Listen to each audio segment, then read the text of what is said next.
আল্লাহ আমার রব, এই রবি আমার সব।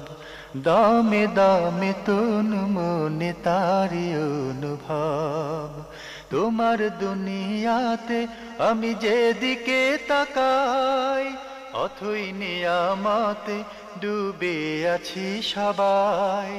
পাক পাখালির গানে শুনি তসবি কলরব, তসবি কলরব। আল্লাহ আমার রব, এই রবি আমার সব। আসসালামু আলাইকুম। প্রিয় দর্শক, আপনারা যারা দেশে আছেন প্রবাসে, সবাইকে অনেক অনেক প্রীতি ও শুভেচ্ছা। শুরু হলো আপনাদের প্রশ্ন নিয়ে আপনাদের এই প্রিয় অনুষ্ঠান আপনার জিজ্ঞাসা। আপনাদের সাথে আছি আমি জয়নুল আবেদিন আজাদ। আজকেও আপনাদের প্রশ্নের জিজ্ঞাসার জবাব দিচ্ছেন বিশিষ্ট আলেম ডক্টর মোহাম্মদ সাইফুল্লাহ। আসসালামু আলাইকুম ওরহমতুল্লাহি ওয়া বারাকাতুহু। প্রিয় দর্শক, চলুন তাহলে জিজ্ঞাসার জগতে। শুরুতে একটি ইমেল, এটি পাঠিয়েছেন আব্দুর রশিদ, ঢাকা থেকে। লিখেছেন, কোরআন জানা কি ফরজ? ধন্যবাদ, অত্যন্ত গুরুত্বপূর্ণ প্রশ্ন করেছেন। কোরআন জানা কি ফরজ? হ্যাঁ, কোরআন করিম শিক্ষা গ্রহণ করা এবং কোরআন করিমের যেই তেলাওয়াত সহ কোরআন করিমকে সত্যিকারভাবে উপলব্ধি করা, বোঝা, এই সব কিছুই ফরজ।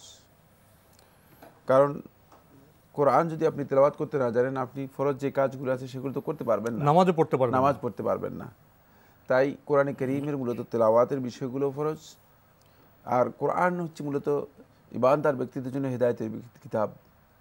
এখন হেদায়েত যদি নিতে হয় তাহলে কোরআন বুঝতে হবে, না বুঝলে কোনোভাবেই আপনি কোরআন থেকে হেদায়েত নিতে পারবেন না। তাই এটা বুঝাও, মূলত কোরআন বুঝাটাও অত্যন্ত গুরুত্বপূর্ণ একটি বিষয়, ফরজ কাজ। আল্লাহ সুবহানাহু ওয়া তাআলা কোরআনে করিম সম্পর্কে স্পষ্ট করে বলে দিয়েছেন, ফাকরাউ মা তায়াসসারা মিনাল কোরআন, যে কোরআন থেকে তোমরা মা তায়াসসার, যতটুকু তোমাদের সম্ভব হয় ততটুকু তোমরা পড়ো।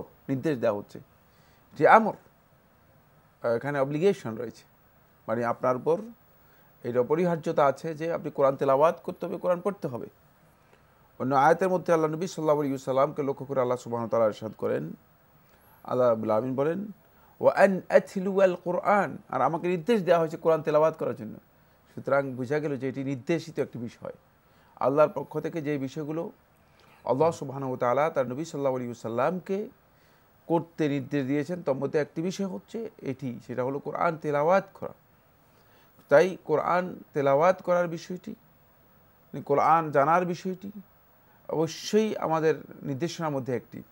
এই জন্য আল্লাহ সুবহানাহু ওয়া তাআলা যারা কোরআন বুঝবে না বা কোরআনকে উপলব্ধি করার জন্য চেষ্টা করবে না, তাদের সম্পর্কে আল্লাহ সুবহানাহু ওয়া তাআলা কোরআনে কারীমের মধ্যে ইরশাদ করেছেন, আফালা ইয়াতাদাব্বারুনাল কোরআন আম আলা কুলুবিন আকফালুহা, তারা কি কোরআনকে উপলব্ধি করার জন্য চেষ্টা করে না? আম আলা কুলুবিন আকফালুহা, নাকি তাদের অন্তরগুলোর উপর তালা লাগিয়ে দেওয়া হয়েছে? কোরআন যদি কোনো ব্যক্তি না বুঝার চেষ্টা করে অথবা বুঝা থেকে নিজেকে বিরত রাখে, তাহলে তার অন্তরের মধ্যে তালা লাগিয়ে দেওয়া হয়, সে তো হেদায়েত লাভ করবেই না, উপরন্তু সত্যিকার হেদায়েতের পথ থেকে তাকে অনেক দূরে সরিয়ে নেওয়া হয় তাকে। ফলে কোরআনে কারীম মূলত উপলব্ধি করা, জানা, কোরআনের হকগুলো বোঝা, এটি অত্যন্ত গুরুত্বপূর্ণ বিষয়। তাই আল্লাহ সুবহানাহু ওয়া তাআলা কোরআনকে নাজিলের সাথে বলে দিয়েছেন যে শাহরু রমাদান আল্লাযী উনজিলা ফীহিল কোরআন হুদাল লিন্নাস, গোটা মানব গোষ্ঠীর জন্য হেদায়েত। এটি আসলে হেদায়েতের কিতাব, শুধু মুসলমানদের জন্য নয়, সমগ্র মানব জাতির জন্য। হ্যাঁ, শুধু মুসলমানদের জন্য, মুত্তাকিদের জন্য, মুহসিনিনদের জন্য না, বরং এই কিতাবটি হচ্ছে গোটা মানব গোষ্ঠীর জন্য হেদায়েত। এর মধ্যে হেদায়েত রয়েছে, কিন্তু সে হেদায়েত যদি নিতে হয় তাহলে অবশ্যই কোরআনকে বুঝতে হবে, জানতে হবে। কোরআন না জানলে আপনি সে হেদায়েত নিতে পারবেন না। পরে আল্লাহ সুবহানাহু ওয়া তাআলা কোরআনে কারীমকে সহজ করেছেন কিভাবে, ওয়ালাকাদ ইয়াসসারনাল কোরআনা লিযিকর ফাহাল মিন মুদ্দাকির, যে আমি কোরআনকে, আল্লাহ তাআলা বলতেছেন ওয়ালাকাদ ইয়াসসারনাল কোরআনা, কোরআনকে লিযিকর, যাতে করে লোকেরা উপদেশ গ্রহণ করতে পারে, যাতে করে কোরআনকে সত্যিকারভাবে নিজেরা উপলব্ধি করতে পারে, কোরআন অনুযায়ী নিজেদের আমলকে পরিবর্তন করতে পারে। এই জন্য ওয়ালাকাদ ইয়াসসারনাল কোরআনা, কোরআনকে আমি সহজ করে দিয়েছি। ফাহাল মিন মুদ্দাকির, আছে কি তোমাদের মধ্যে কেউ উপদেশ গ্রহণকারী, কারণ কোরআন বুঝলেই তো উপদেশ গ্রহণ করবে, কোরআন না বুঝলে তো সেখান থেকে আপনি উপদেশ দিতে পারবেন না। তাই কোরআন মূলত জানা, কোরআনকে বোঝা, এবং কোরআন মূলত কোরআনের অনেকগুলো হুকুক রয়েছে, অনেকগুলো রাইটস রয়েছে, যেগুলো মানে আল্লাহর বান্দাদের উপর কোরআনের হক। এই হকগুলো যারা নষ্ট করবে, এই হকগুলো যারা ধ্বংস করবে, তারা দুনিয়াতেও এর জন্য ক্ষতিগ্রস্ত হবে। ওমর ইবনে খাত্তাব রাদিয়াল্লাহু তাআলা বর্ণিত হাদিস, এই হাদিসটা আবু দাউদ তার সুনানের মধ্যে বর্ণনা করেছে। রাসূলুল্লাহ সাল্লাল্লাহু আলাইহি ওয়াসাল্লাম এভাবে ইরশাদ করেছেন যে ইন্নাল্লাহা ইয়ারফাউ বিহাযাল কিতাবি আকওয়ামান ওয়া ইয়াদাউ বিহি আখারিন, যে আল্লাহ সুবহানাহু ওয়া তাআলা এই কোরআনের মাধ্যমে ইয়ারফাউ একদল লোককে আল্লাহ রাব্বুল আলামিন মর্যাদা বৃদ্ধি করে দেন, সুউচ্চ মর্যাদা করেন। ওয়া ইয়াদাউ বিহি আখারিন, আর কোরআনের মাধ্যমে আরেকদল লোককে লাঞ্ছিত অপমানিত করেন, একেবারে আল্লাহ রাব্বুল আলামিন তাদেরকে অবনমিত করে দেন, নিচে নামিয়ে দেন।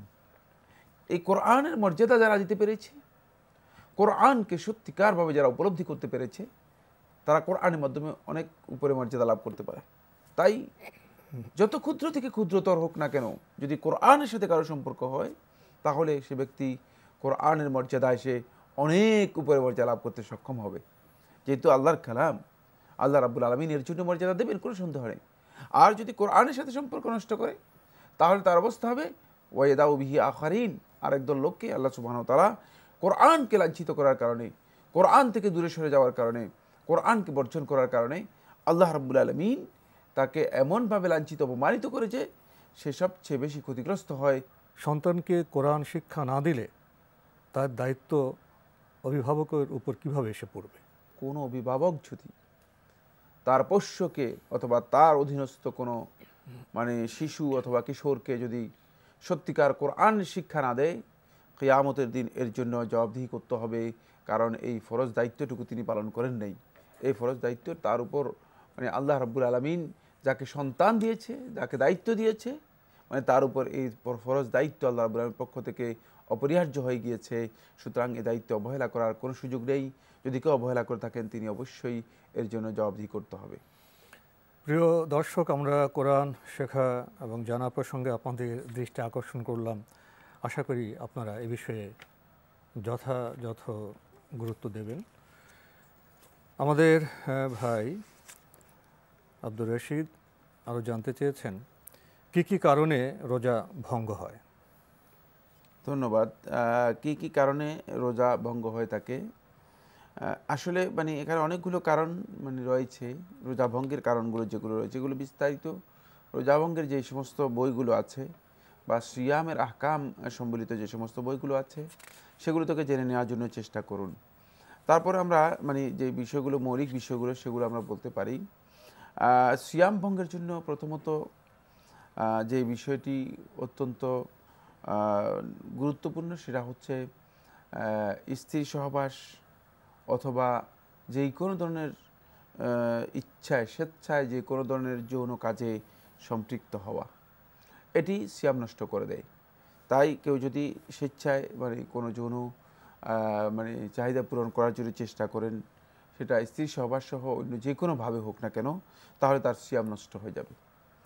দ্বিতীয় হচ্ছে পানাহারে লিপ্ত হওয়া বা পানাহার করা। স্বেচ্ছায় যদি কোনো ব্যক্তি পানাহার করেন, তাহলে তার সিয়াম নষ্ট হয়ে যাবে।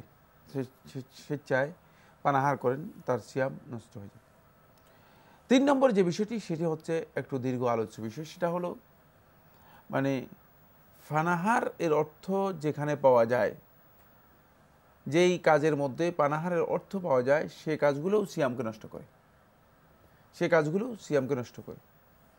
পানাহারের অর্থ পাওয়া যায়, যেমন আপনি মনে করেন ধূমপান করলেন, তাহলে আপনার সিয়াম নষ্ট হবে, এর মাধ্যমে সিয়াম নষ্ট হবে। অথবা কিছু আপনি গিলে ফেললেন, যেমন পাথর একটা গিলে ফেললেন অথবা একটা কিছু গিলে ফেললেন, এটা সিয়াম ইচ্ছাকৃতভাবে, কিন্তু থুতু গিললে সিয়াম নষ্ট হয়ে যাবে। যদি থুতু হয় থাকে তাহলে সিয়াম নষ্ট হবে না, কারণ হলো থুতু মূলত মানে পানাহার জাতীয় বিষয়, এটা ভিতরের বিষয়, এটা কোনো সেখানে আরোপ করা হয়নি। জি, সেখানে মানে ভিন্নভাবে পানাহার হিসেবে এটাকে নির্দিষ্ট করা হয়নি বা পানাহার হিসেবে বোঝা যায় না। আর পানাহারের অর্থ নেই মানে যেগুলোর মধ্যে, সেগুলো সিয়াম নষ্ট করে না। যেমন চোখের মধ্যে আপনি ড্রপ দিলেন, সিয়াম নষ্ট হবে না। কানের মধ্যে ড্রপ দিলেন, সিয়াম নষ্ট হবে না। যেমন আপনি ইনসুলিন নিলেন, এতে সিয়াম নষ্ট হবে না। যেমন আপনি কোনো ইনজেকশন নিলেন, সিয়াম নষ্ট হবে না। কিন্তু পানাহারের অর্থ পাওয়া যায় যেমন এমন স্যালাইন বা মানে ইনজেকশন নেওয়া যেগুলো মানে খাদ্যের কাজ করে, শক্তিবর্ধক অথবা খাদ্যের কাজ করে, অথবা যেগুলোর মধ্যে স্যালাইন জাতীয় কোনো মানে ব্যবস্থা আছে, মানে খাদ্যের নির্যাস খাদ্যের ব্যবস্থা আছে, সেই স্যালাইন যদি কেউ নিয়ে থাকেন তাহলে তার সিয়াম নষ্ট হয়ে যাবে। তাহলে আমরা মোটামুটি বুঝতে পারলাম যে মৌলিক বিষয় হচ্ছে তিনটি। প্রথম হচ্ছে মানে স্ত্রী সহবাস সহ মানে যে কোনো ধরনের যৌন কাজের যৌনাচার, খাদ্য গ্রহণ, খাদ্য পানাহার গ্রহণ করা। তৃতীয় হচ্ছে পানাহারের অর্থ যেগুলোর মধ্যে রয়েছে সেগুলো সিয়াম নষ্ট করে থাকে।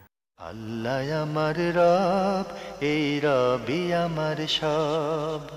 আল্লাহ আমার রব, এই রবি আমার সব। আমরা শুনছিলাম যে কিভাবে সিয়াম ভঙ্গ হয়, রোজা ভঙ্গ হয়। আমাদের সমাজে আরও কিছু বিষয় প্রচলিত আছে। মিথ্যা বললে, গীবত করলে কি রোজা ভেঙে যায় না রোজা ত্রুটিপূর্ণ হয়? মিথ্যা এবং গীবতের বিষয়ে মানে সিয়াম কি নষ্ট হবে নাকি সিয়াম ত্রুটিপূর্ণ হবে, এ বিষয়ে আলেমদের মধ্যে দ্বিমত আছে। বিশুদ্ধ বক্তব্য হচ্ছে এতে সিয়ামের যেই মর্যাদা রয়েছে, সওয়াব রয়েছে, সেটা বিনষ্ট হয় এবং সিয়ামটা ত্রুটিপূর্ণ হবে, কিন্তু সিয়াম ভঙ্গ হবে না। ভঙ্গকারী বিষয় হিসেবে মানে এটা অন্তর্ভুক্ত হবে না। মিথ্যা অথবা গীবত এগুলো যদি কেউ করে থাকে, এটা হলো অধিকাংশ আহলুত তাহকিক মুহাক্কিক উলামায়ে কেরামের বক্তব্য যে সিয়ামটা তো মানে সিয়ামের সওয়াব নষ্ট হয়ে যাবে। তো আপনি ক্ষুধার্ত থাকলেন কেন? উদ্দেশ্য হচ্ছে এই সিয়ামের মাধ্যমে সওয়াব লাভ করা, ঠিক না? তাকওয়া অর্জন করব, আল্লাহর সন্তুষ্টি পাবো। তাকওয়া তো হবেই না সেখানে, বরং সওয়াব যে বিষয়টি ছিল যে সিয়ামের মাধ্যমে আল্লাহ সুবহানাহু ওয়া তাআলার সন্তুষ্টি লাভ করবেন, এটাই হচ্ছে মূলত উদ্দেশ্য। কিন্তু গীবত করলেন অথবা মিথ্যা কথা বললেন, সিয়ামের সওয়াবটুকু নষ্ট হয়ে গেল। তাহলে আপনি ক্ষুধার কষ্টটাই শুধু পেলেন। এই জন্য রুব্বা সাইমিন লাইসা মিন সিয়ামিহি ইল্লাল জু ওয়াল আতাশ, অন্য একটি হাদিসের মধ্যে আল্লাহ নবী সাল্লাল্লাহু আলাইহি ওয়াসাল্লাম ইরশাদ করেন এভাবে যে রুব্বা সাইম, অনেক রোজাদার আছে এমন, লাইসা মিন সিয়ামিহি, তার রোজা থেকে সে কিছুই নিতে পারে না, ইল্লাল জু ওয়াল আতাশ, শুধুমাত্র ক্ষুধার কষ্ট এবং পিপাসার কষ্ট ছাড়া। তো ক্ষুধা এবং পিপাসার কষ্ট নেওয়ার দরকার তো আপনার নেই। তাহলে বোঝা গেল যে মূলত সিয়াম নষ্ট না হলেও সিয়ামের সওয়াব যদি নষ্ট হয়ে যায় তাহলে তো আপনার মৌলিক জিনিসই ত্রুটিপূর্ণ হয়ে গেল। জি ভাই আব্দুর রশিদ, আপনি সবশেষে লিখেছেন, যাকাত কি রমজান মাসে আদায় করতে হবে নাকি 1 বছর পূর্ণ হলে করতে হবে? না, যাকাতের জন্য শর্ত নয় যে যাকাত রমজান মাসে আদায় করতে হবে। যাকাতের জন্য শর্ত হচ্ছে হাত্তা ইয়াহুল আলাইহিল হাউল। হাদিসের বর্ণনার মধ্যে রয়েছে, তিরমিজির একটি হাদিসের সনদের দিক থেকে দুর্বল, যে 1 বছর অতিক্রম করলেই তারপরে যাকাত তার উপর ওয়াজিব হবে, সম্পদের উপর ওয়াজিব হবে। এই হাদিসটি দুর্বল হলেও সমস্ত ওলামায়ে কেরামের ঐক্যমতে এই হাদিসটি আমলযোগ্য। সেটা হলো এই যে সম্পদের উপর যাকাত ওয়াজিব হয়ে থাকে 1 বছর অতিক্রম হলেই। 1 বছর অতিক্রম না হলে সম্পদের উপর যাকাত ওয়াজিব হয় না। কিন্তু আপনি এটাকে আদায়ের ক্ষেত্রে আপনি অগ্রিমও করতে পারেন, ডিলে করতে পারবেন না, কিন্তু অগ্রিমও করতে পারেন। সালফে সালেহিনের আমল এটি প্রমাণিত হয়েছে যে তারা যেহেতু রমাদান মাসকে আল্লাহ নবী সাল্লাল্লাহু আলাইহি ওয়াসাল্লাম দানের জন্য, বদান্যতার জন্য, দান খয়রাত এবং সদকার জন্য আল্লাহ নবী সাল্লাল্লাহু আলাইহি ওয়াসাল্লাম অত্যন্ত উত্তম সময় হিসেবে আখ্যায়িত করেছেন। ফলে সালফে সালেহিন মূলত যাকাতটাকেও রমাদান মাসের মধ্যে মানে আদায় করতেন, এই রমাদান মাসের ও শ্রেষ্ঠত্ব এটা লাভ করার জন্য, বেশি সওয়াবের আশায়।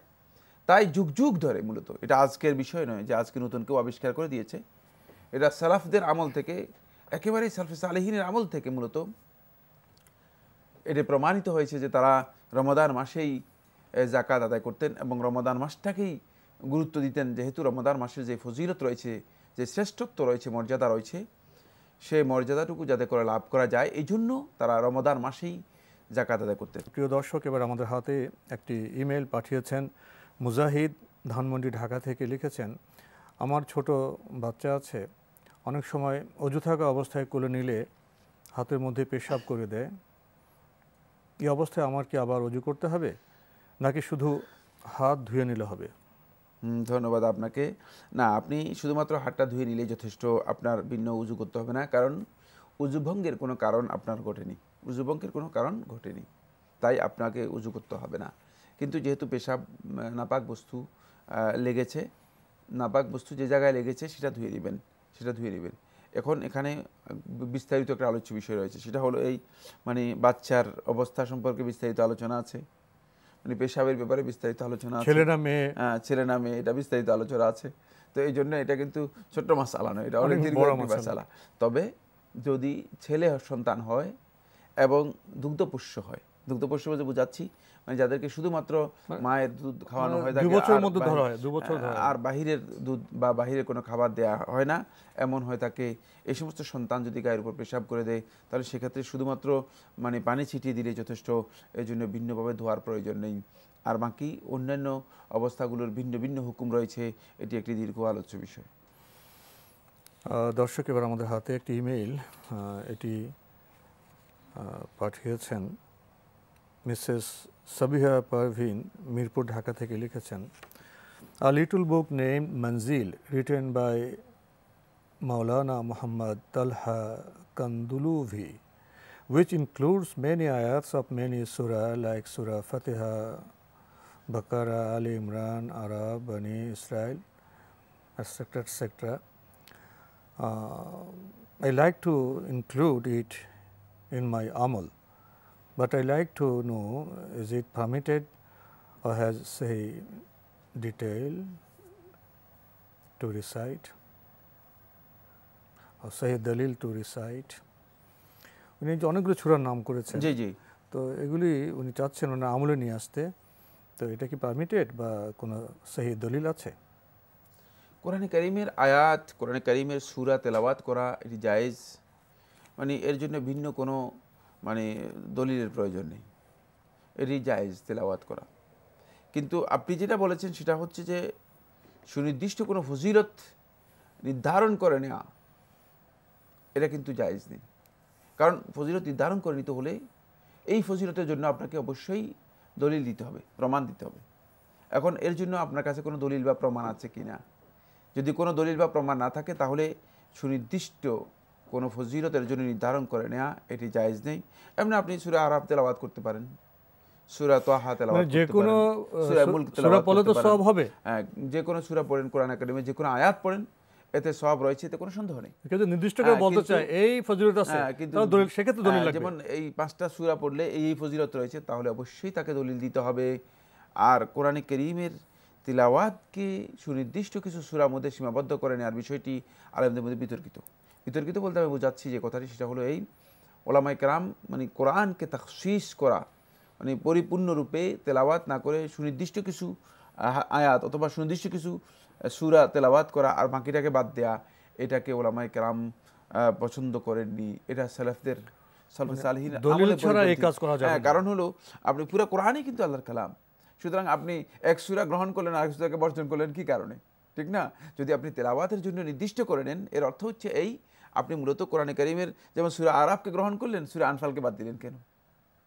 মানে এর জন্য আপনার কাছে এই বাড়ি এসে আমি যে কোনো সময় যে কোনো সূরা পড়তে পারি, হ্যাঁ, সুতরাং একসাথে তো আমি সব কোরআন পড়তে পারবো না। জি, সুতরাং মানে যেটা সুন্নাহ সেটা হচ্ছে এই, নবী সাল্লাল্লাহু আলাইহি ওয়াসাল্লামের সুন্নাহ তরিকা হচ্ছে যে নবী সাল্লাল্লাহু আলাইহি ওয়াসাল্লাম কোরআনে কারীমের খতম করতেন প্রথম থেকে শেষ পর্যন্ত, এবং সুন্নাহ তরিকা হচ্ছে কোরআনে কারীমের মর্যাদা সমানভাবে রক্ষা করেই কোরআনে কারীমের তেলাওয়াত করা এবং এর তেলাওয়াতের যে ফজিলত রয়েছে সেই ফজিলত লাভ করার জন্য চেষ্টা করা। আজকে আমাদের এখানে শেষ করতে হচ্ছে, আপনাকে অনেক ধন্যবাদ। আপনাকে অসংখ্য ধন্যবাদ। প্রিয় দর্শক, আমরা পবিত্র কোরআন তেলাওয়াত করব, এটি ইবাদত। আমরা সাথে এই চেষ্টাও নিব অর্থ জানার, উপলব্ধি করার।